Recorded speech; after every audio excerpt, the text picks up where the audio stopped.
Hello, I'm Brian Saunderson.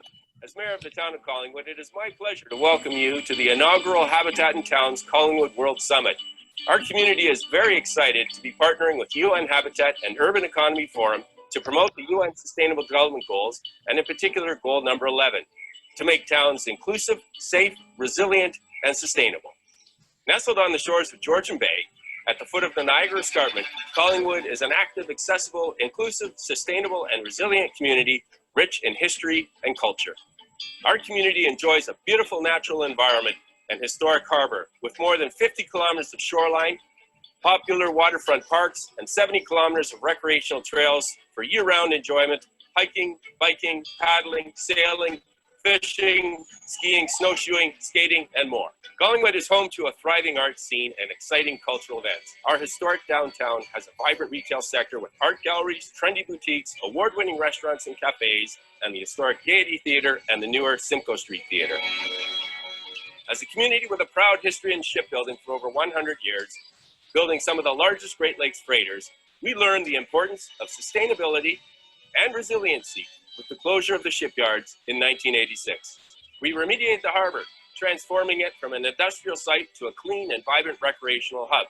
And we evolved our economy from single industry based to one that is diverse, entrepreneurial, knowledge-based, and multi-sectorial with dynamic tourism, manufacturing, tech, retail, health services, the arts, and more.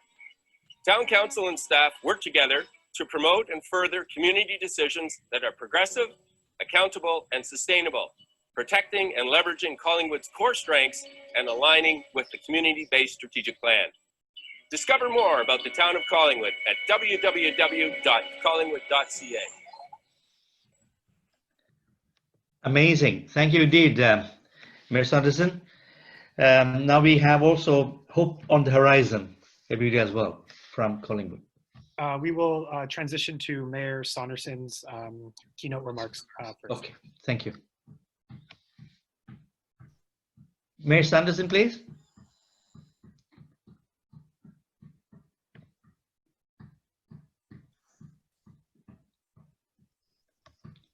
We're waiting for the keynote from Mayor Saunderson. Yes, I'm here. Yes, please. Okay, thank you, Krishna, and good morning, colleagues. Yes. As you saw in the video, Collingwood is located on the southern shores of Georgian Bay at the foot of the Niagara Escarpment. We're 2 hours north of Canada's largest municipality, and we have a population of approximately 23,000 full-time residents and another 6 times seasonal residents. We were recently ranked the 22nd best community to live in Canada by a national publication, Maclean's Magazine, and it noted that 66% of our working residents work in Collingwood, which is a remarkable statistic for a small urban municipality and speaks to the circular nature of our local economy. The closure of the shipyards in 1986 after 100 years of operations was a massive disruption for our local economy and one that has been felt for many decades and changed the complexion of our community and our economy. And as a result of that disruption, our local economy today can be characterized as diverse with robust manufacturing, tourism, hospitality, retail, high-tech, healthcare, and professional service sectors. And we have over 3,000 registered small businesses. And over the last 6 years, Collingwood has been ranked consistently in the top 10 entrepreneurial communities in Canada by a Canadian Federation of Independent Businesses for a community of any size. We're very excited to be part of this pilot project with UN Habitat and the Urban Economy Forum to champion the UN Sustainable Development Goals, and in particular, Sustainable Goal number 11, which is to promote safe, inclusive, resilient, and sustainable cities and towns. Collingwood is a community that is engaged and compassionate, a community that expects its municipal government to be progressive and responsible and to meet our challenges head on. And we are a community that has significant challenges. We are investing significant taxpayers' dollars in a judicial inquiry to look into 2 major municipal transactions that occurred in 2012, because our community believes the process and transparency are essential to accountable and responsible government. We are a community that recently declared a climate crisis because we understand and appreciate the importance of our natural environment and our obligations as stewards of our lands for this generation and those to come, as James Carpenter stated. Our community expects us to be proactive and progressive in protecting our beautiful environment. We are a community that has issues with racism, discrimination, and diversity, and has recently joined the Coalition of Inclusive Municipalities, a UNESCO organization, to start a community discussion about diversity, inclusion, and tolerance at the municipal level because it is necessary and it is long overdue. We are a community that is experiencing an affordability crisis, one where our most vulnerable residents are experiencing housing security issues and food security challenges, one where young families cannot settle and older residents may be forced to leave for economic reasons. And we are also a community that is resourceful, that has worked collectively to fight the COVID pandemic, to flatten the curve, and to support our local businesses. We established a $2.5 million COVID contingency fund, and we created an economic support and recovery task force comprised of council members and local business leaders. The task force provided council with 35 recommendations in under 3 weeks. Most of those recommendations have been adopted, and we are now implementing them. I go through these issues because I believe all of the foregoing challenges relate to sustainability in some form: economic, environmental, cultural, or social. And I'm going to suggest that all of these challenges are universal and impacting other communities in varying degrees across Ontario, across Canada, and across the globe. I believe that the sustainability of small urban municipalities is a global issue. We must recognize the critical role that the small urban municipalities play regionally, nationally, and internationally, and the importance of other levels of government investing money and resources in these communities to make them safe, inclusive, resilient, and sustainable. As the Honorable Lieutenant Governor Elizabeth Dowdeswell stated this morning, small urban municipalities, local governments, are the level of government that is closest to the people, is most connected to our residents, and most able, when having the appropriate resources, to implement change quickly. Using Ontario as an example, there are 444 municipalities in the province. 75% of Ontario's population lives in less than 25% of those municipalities. That means that the remaining population is spread out over 333 municipalities that occupy approximately 75% of the land across the province. These municipalities are the stewards of 75% of Ontario's landmass and natural resources. They are the harvesters and suppliers of the natural resources that drive the province's economy. The sustainability and protection of the bulk of the province's natural resources are in the care and control of these municipal governments. It is in everyone's best interest, the provincial and federal governments, make sure these small urban and rural municipalities are sustainable with healthy, vibrant, and stable futures. I don't think Ontario is the exception. In fact, I think we are the norm across Canada, across North America, and across most of the world. Small urban and rural communities around the world are the stewards of the lands and natural resources and the harvesters of those critical natural resources to the larger, more populated city centers. We are, in effect, critical players in the sustainability and resiliency of our globe.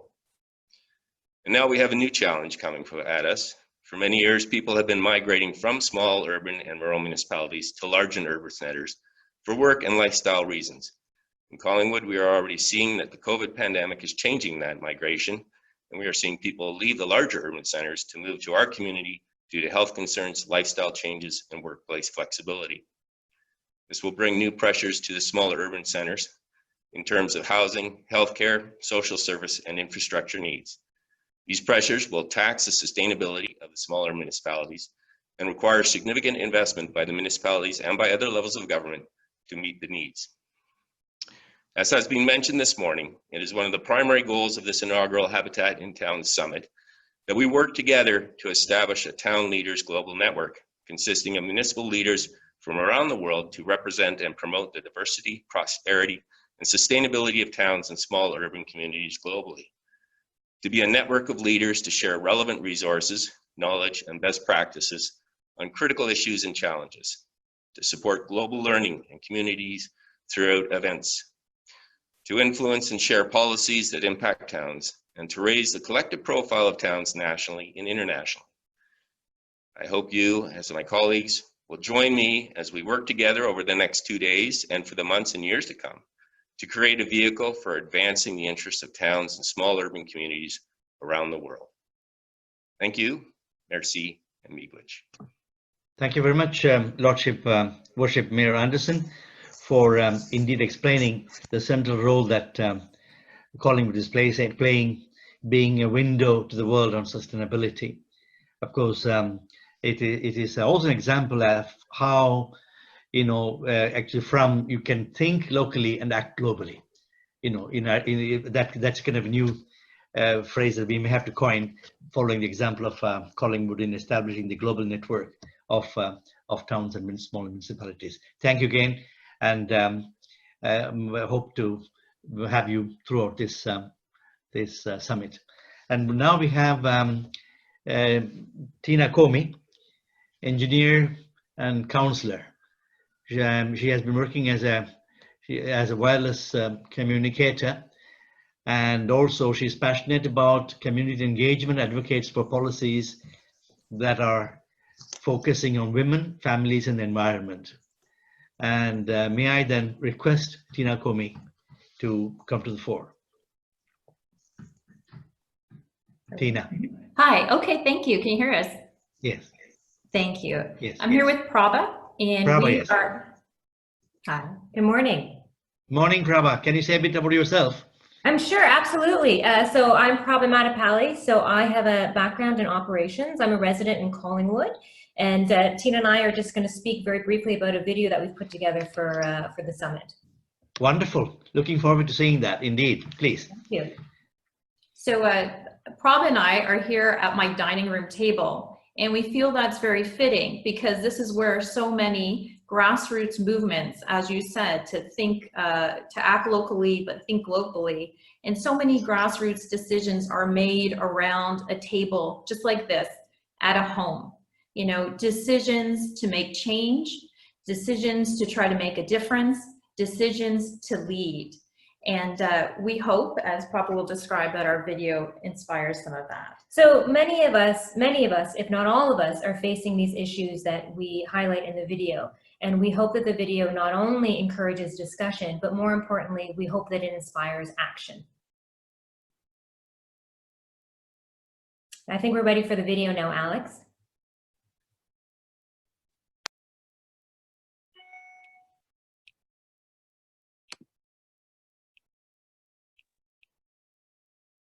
Change depends on our actions, on our attitudes, the things we teach our children.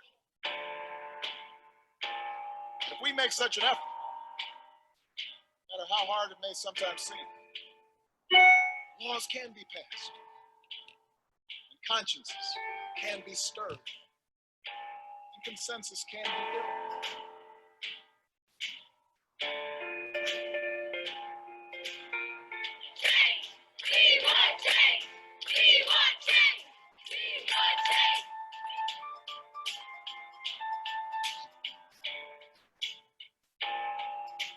Prohibiting discriminatory signs and flags in Collingwood won't stop racists from being racist, but it is an important first step in acknowledging our intolerance for public displays of prejudice. And if this is a movement, we had better get moving. Lives literally do depend on it. Black Lives Matter. We are called upon to authentically become the community we are so quick to say we are, but that at times we falter in the delivery of. Our unstoppable, another world is possible. We are unstoppable, another world is possible. Scratch beneath the surface, you will see that our societal systems, rooted in patriarchy, threaten the progress we have made and prevent future accomplishments.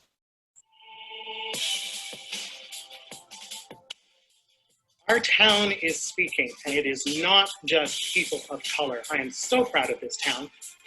It is everyone. You here today give me hope. We're all gathered here today for the same reason. There is hope. The fact that the town of Collingwood chose to raise the IWD flag and has committed to raise it every year means the conversations will continue and conversations turn into action.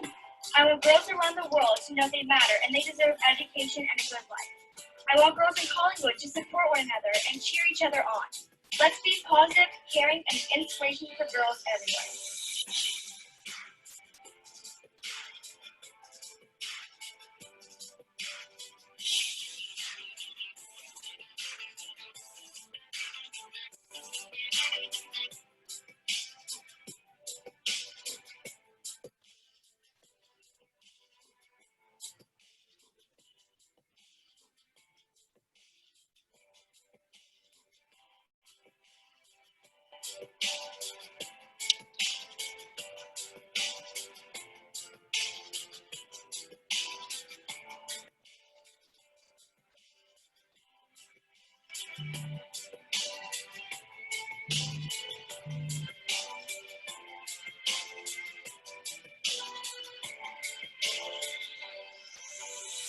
Never doubt. Our thoughtful, Committed citizens can change the world. indeed. It's the only thing that ever happened.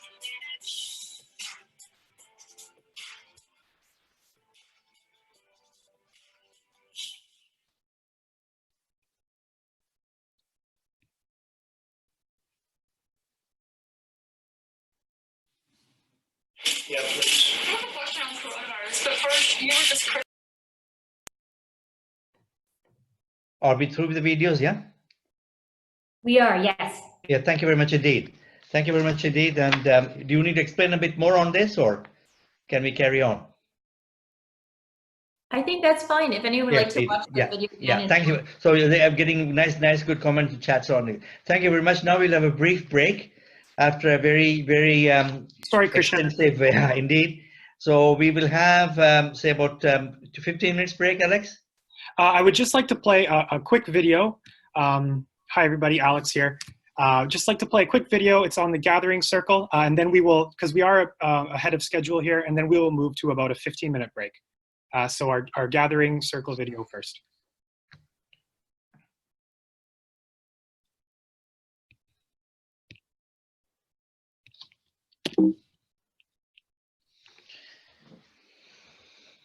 We are trying to make sure that the next 7 generations that are coming behind us.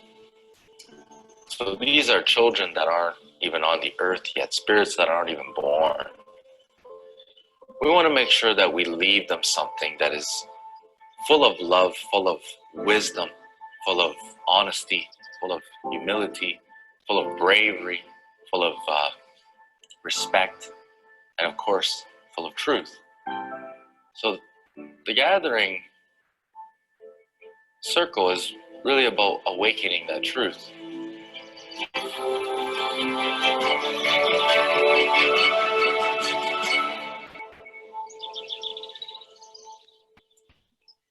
When we ask that question of what brings us here, it's really spirit of our ancestors that wants us to come together in that circle to share, to learn, and to pass that knowledge on.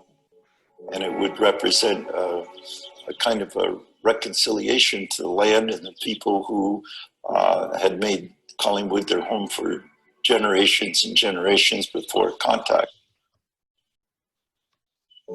Duke is a very, very dynamic knowledge keeper for Indigenous people. He's a Saugeen Ojibwe elder, and he really had this kind of story that he developed, connecting the 7 teachings of the grandfathers to the 7 canopies of the food forest, and it was a compelling idea. Those 7 grandfather teachings that are part of the canopy: wisdom, love, respect, honesty, humility, courage, and of course, truth. We had a great conversation, and he was intrigued, and he spoke to Cal, and he said, is there any way you can incorporate those kinds of teachings? We really didn't know how it was going to manifest until Cal took it from Duke to his Indigenous designers inside of the Brooke McElroy organization. And from there, we got the design that became a reality.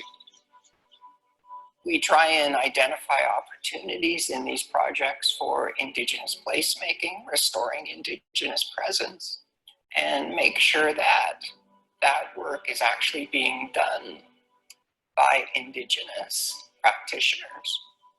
And we had Indigenous designers who were working on the patterning aspects and some of the form work as well, and providing sort of advisory as the project went on, so that ideas that are coming out could be fed back to the design team, and there was a back and forth on it. It's actually the vision and the execution of restoring Indigenous presence. I think in the beginning, we sort of started with the idea of a canopy structure and a pole structure. And at first we kind of had things sort of on one level, but then as we progressed, we wanted to have something that felt less uniform. You know, the way that the columns are sort of tilted and off kilter, and the way that the panels on top are folded. Part of that is structural, but part of that is also giving some differentiation to each piece. And, you know, it looks like a forest in some regard. So all computer controlled cutting machines. So it comes to the machine behind me here, which is a plasma cutter. And those files get turned into cuts in the actual steel. For welding, each canopy, there's 7 canopies in the whole project. They take about 30 to 35 hours of fitting and welding. We'll actually bring in a crane and drop the steel pieces on top and fasten them all together.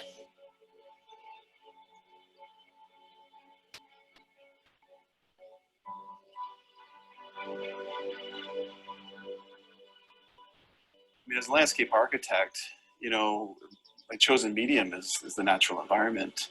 So, I mean, it's really interesting to hear Duke talk about the First Nations, the importance of the sustenance and the kind of living within those natural environments as a way of sustaining your culture. In bringing these waterfronts back in as public spaces or parks, how do we also bring the land back to health? The future is not in how much oil you can take out of the ground, but how best you can take care of and sustain the environment that we have now and the beautiful earth that we have, and we need to realize and understand that sustainability is the way of the future. Trying to renaturalize the berm. We're trying to bring the forest back into the site. So we've done, you know, through the build, we've provided a naturalization planting on the slopes. So as we went through this summer of both just analyzing the space, building the design, and then beginning on construction, we were also at the same time trying to figure out how to mobilize and organize 450 steelworkers. And not only did steelworkers bring labor, but they also brought cash to the project. We were excited about it, although I told them at the time it's a pretty ambitious project for such a short period of time. And the steelworkers specifically will build the pathway leading up to it. It's sort of our version of the pathway to reconciliation.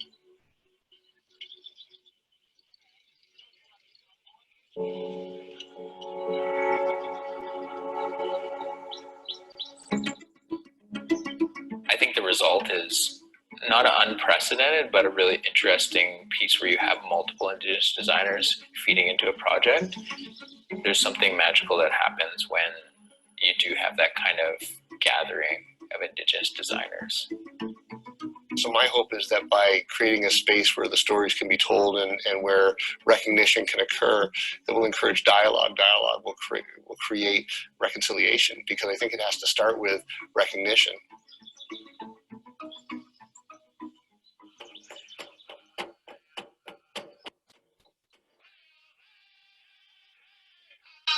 Today, we have gathered to witness the official opening of the Alwan Gathering Circle. Reminiscent of the Parthenon in Athens, but totally indigenous in its rendering. An example of collaboration and community that invites young and old alike to bathe in the embrace of its shelter and the ambience of its hospitality.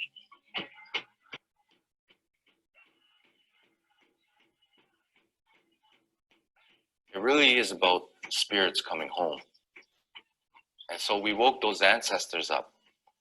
And even though we have quite some distance to go where that relationship will be balanced in a very beautiful way, we understand that the relationship has started to walk together side by side again. You know, architecture can only go so far. It's really the processes that build meaningful engagement that actually have an impact on people. You know, the story behind this is perhaps more important than the thing itself. If we're all in that circle of Mother Earth, the most sacred circle for all of creation that's on the earth is all in one place. If we could start to remember that every individual belongs and that every individual is a part of something greater, then all of a sudden we start to realize that we're all kind of one and the same.